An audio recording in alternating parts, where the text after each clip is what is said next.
Hi everyone, मैं प्रिया और अपने चैनल पर आप सभी का स्वागत करती हूँ। तो देखिए, मैंने अपने पिछले कुछ वीडियोस में, जैसे कि कल की वीडियोस में मैंने आपसे शेयर किया कि महाभारत में से कौन से गुप्त रहस्य हैं। तो चलिए, आज हम आपको बताएंगे कि महाभारत में ना तो कौरवों ने युद्ध लड़ा था और ना ही पांडवों ने। तो देखिए, आपको ये जानकर आश्चर्य होगा कि महाभारत में ना तो कौरवों ने युद्ध लड़ा और ना ही पांडवों ने। तो क्या आप जानते हैं कि आखिर युद्ध किसने लड़ा?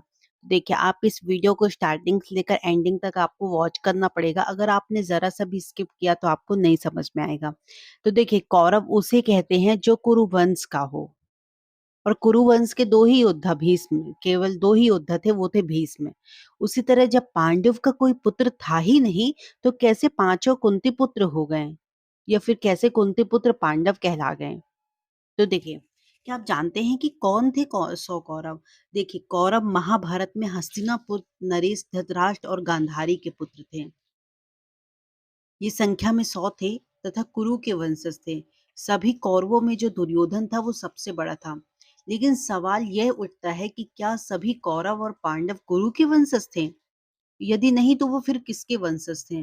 दूसरा सवाल यह उठता है कि जो धृतराष्ट्र के पुत्र कौरव नहीं थे, तो फिर कौरव थे कौन? तो देखिए, सबसे पहली बात है कि पुराणों के अनुसार, शास्त्र जो पुराणों के अनुसार, ब्रह्मा जी से अत्रि और अत्रि से चंद्रमा और चंद्रमा से बुध और बुध से इला नंदन पुरुरवा का जन्म हुआ था। पुरुरवा से आयु, आयु से राजा नहुष और नहुष से ययाति उत्पन्न हुए। ययाति से पुरु हुए। पुरु के वंश में भरत और भरत के कुल में राजा कुरु हुए। कुरु के वंश में शांतनु का जन्म हुआ और कुरु से वंशजों को कौरव कहा जाता है। देखिए, महाराजा जो शांतनु की पत्नी का नाम था वो क्या था? गंगा। गंगा से उन्हें 8 पुत्र मिले, जिसमें से उन्हें 7 को तो गंगा में बहा दिया था। लेकिन जब उन्होंने 8वें पुत्र को पाला पोसा, तो 8वें पुत्र का नाम था देवव्रत। और ये देवव्रत ही आगे चल के भीष्म कहलाए। आखिर आप, अगर आपने महाभारत देखी होगी तो आपको बहुत ही अच्छे से पता होगा। फिर कहते हैं कि यह कुरुवंश की एक शाखा का अंतिम राजा था। बाद में राजा शांतनु का जो निषाद जाति की एक महिला सत्यवती से प्रेम हो गया था और सत्यवती के कारण देवव्रत को आजीवन अविवाहित रहने की प्रतिज्ञा लेनी पड़ी थी। कहते हैं शांतनु को सत्यवती से 2 पुत्र मिले, एक था चित्रागंध और एक विचित्रवीर। चित्रागंध युद्ध में मारा गया, जबकि विचित्रवीर का विवाह भीष्म ने काशी राज की पुत्री अंबिका और अंबालिका से कर दिया। लेकिन विचित्रवीर की कोई संतान नहीं हो रही थी। तब चिंतित सत्यवती ने कुंवारी अवस्था में पराशर मुनि से उत्पन्न अपने पुत्र वेदव्यास को बुलाया और उन्हें यह जिम्मेदारी सौंपी कि अंबिका अंबालिका को कोई पुत्र मिले। अंबिका से धृतराष्ट्र और अंबालिका से पांडव का जन्म हुआ, जबकि एक दासी से विदुर का। इस तरह देखा जाए तो पराशर मुनि का वंश चला। वेद व्यास जी ने महाभारत को लिखा है कि वेद व्यास कौन थे? वेद व्यास सत्यवती के पुत्र थे या उनके पिता ऋषि पराशर थे?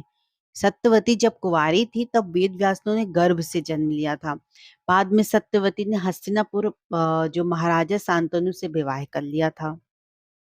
और जो कहते हैं कि वेद व्यास का जो असली नाम था वो कृष्ण द्वैपायन था। पांडव की पत्नी कुंती के पुत्र युधिष्ठिर के जन्म का समाचार मिलने के बाद धृतराष्ट्र की पत्नी गांधारी के मन में पुत्रवती होने की इच्छा जागृत हुई। लेकिन धृतराष्ट्र के लाखों प्रयासों के बावजूद कोई पुत्र जन्म नहीं ले पा रहा था। तब एक बार फिर से वेदव्यास को बुलाया गया और वेदव्यास की कृपा से गांधारी ने गर्भ धारण कर लिया। गर्भधारण के पश्चात 2 वर्ष व्यतीत होने जाने के बाद जब पुत्र का जन्म नहीं हुआ तो क्रोधवश गांधारी ने अपने पेट पर मुक्का मारकर अपना गर्भ गिरा दिया था। वो कल की वीडियो में भी मैंने इसको बहुत विस्तार से बताया है। फिर कहते हैं कि उस मतलब जो पिंड में अंगूठे के पोर बराबर 100 टुकड़े हो गए और वेद व्यास ने उन टुकड़ों को गांधारी के बनवाए 100 कुंडों में रखवा दिया। उन कुंडों को 2 वर्ष पश्चात खोलने का आदेश दे कर ऐसे आश्रम से वे चले गए। 2 वर्ष बाद सबसे पहले कुंड से दुर्योधन की उत्पत्ति हुई और दुर्योधन के जन्म के दिन ही कुंती के पुत्र भीम का जन्म हुआ। दुर्योधन जन्म लेते ही गधे की तरह रेंकने लगा। कहते हैं ज्योतिषों के अनुसार इसका लक्षण पूछे जाने पर उन लोगों को धृतराष्ट्र को बताया गया कि राजन, आपका यह पुत्र कुल का नाश करने वाला होगा। फिर उन कुंडों में क्रमशः शेष 99 पुत्र और दुश्शला नामक एक कन्या का जन्म हुआ। गंधारी गर्भ के समय धृतराष्ट्र की सेवा में असमर्थ हो गई थी, अतः उनकी सेवा के लिए एक दासी रखी गई। धृतराष्ट्र ने सहवास से उस दासी का नाम युतोत्सु नामक एक पुत्र हुआ।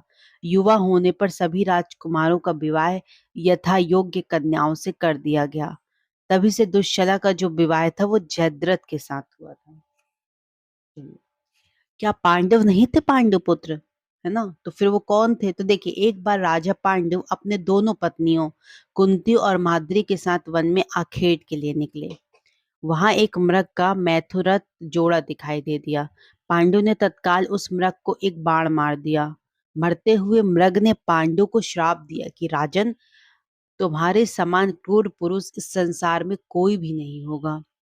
तूने मुझे मैथुन के समय बाण मारा है, अतः जब कभी भी तू मैथुन रथ होगा तेरी भी मृत्यु हो जाएगी।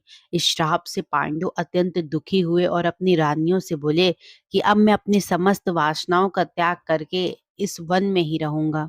तुम लोग हस्तिनापुर लौट जाओ। दोनों रानियों ने दुखी होकर कहा कि हम आपके बिना एक क्षण भी नहीं रह सकते हैं। आप हमें भी वन में अपने साथ ही रहने दीजिए। पांडव ने उनके अनुरोध को स्वीकार कर लिया। एक दिन अपनी पत्नी से बोले पांडव कि हे कुंती, मेरा जन्म लेना ही व्यर्थ हो रहा है, क्योंकि संतानहीन व्यक्ति पितृण, ऋषि ऋण, देव ऋण, मनुष्य ऋण से मुक्ति नहीं पा सकता। तो क्या तुम पुत्र प्राप्ति के लिए मेरी सहायता कर सकती हो? कुंती बोली, हे आर्य, दुर्वासा ऋषि ने मुझे ऐसा मंत्र प्रदान किया है जिससे मैं किसी भी देवता का आवाहन करके मनोवांछित वस्तु प्राप्त कर सकती हूँ। आप आज्ञा करें कि मैं किस देवता को बुलाऊं। इस पर पांडव ने धर्म को आमंत्रित करते हुए आदेश दिया कि धर्म ने कुंती को पुत्र प्रदान किया, जिसका नाम था युधिष्ठिर। कहते हैं कि कालांतर में पांडव ने कुंती को पुनः 2 बार वायुदेव और इंद्रदेव को आमंत्रित करने की आज्ञा दी। तब वायुदेव से भीम और इंद्र से अर्जुन की उत्पत्ति हुई थी। बाद में कुंती ने माद्री को उक्त मंत्र की दीक्षा दे दी थी। माद्री ने अश्विनी कुमारों को आमंत्रित किया और इस तरह नकुल और सहदेव का जन्म हुआ। एक दिन राजा पांडु माद्री के साथ वन में सरिता के तट पर भ्रमण कर रहे थे। सहसा वायु के झोंके से माद्री का वस्त्र उड़ गया। इससे पांडव का मन चंचल हो उठा और वे मैथुन के लिए प्रवृत्त हो उठे। परंतु साप वृष उनको श्राप मिला था, इससे उनकी मृत्यु हो गई और बाद में माद्री उनके साथ भी सती हो गई। ऐसे में सभी पुत्रों के पालन पोषण की जो जिम्मेदारी थी वो कुंती पर आ गई और इस तरह कुंती हस्तिनापुर लौटकर अपने पुत्रों के हक की लड़ाई लड़ने लगी। इस तरह पांडवों की माँ 2 थी और 6 पिता थे। कुंती के 4 पुत्र थे, कर्ण, युधिष्ठिर, अर्जुन और भीम थे, जबकि माद्री के पुत्र नकुल और सहदेव थे। तो इस तरह मतलब जो मैंने आपको यही बता रही थी कि जो महाभारत में जो कौरव थे और पांडव थे, है ना? तो यही कहा जाता है कि ना तो वो कौरव थे और ना ही वो पांडव थे, क्योंकि जो उनका जन्म था एक वंश से नहीं हुआ था, है ना? तो कहते हैं कि क्या महाभारत में, मतलब कहने का यही मतलब निकला कि महाभारत में ना तो कौरवों ने युद्ध लड़ा और ना ही पांडवों ने। चलिए, आई होप आपको वीडियो पसंद आया होगा और मैंने उनका पूरा जो हिस्ट्री था वो आपके साथ शेयर किया। और मैंने अपने पिछले कुछ वीडियोस में पूरी महाभारत का हर एक चीज़, हर एक बहुत ही विस्तार से वर्णन किया है, तो आप जाएँ वहाँ पे वॉच करें और हमारी चैनल को सब्सक्राइब भी करें और वीडियोस को शेयर भी करें। जय श्री कृष्णा।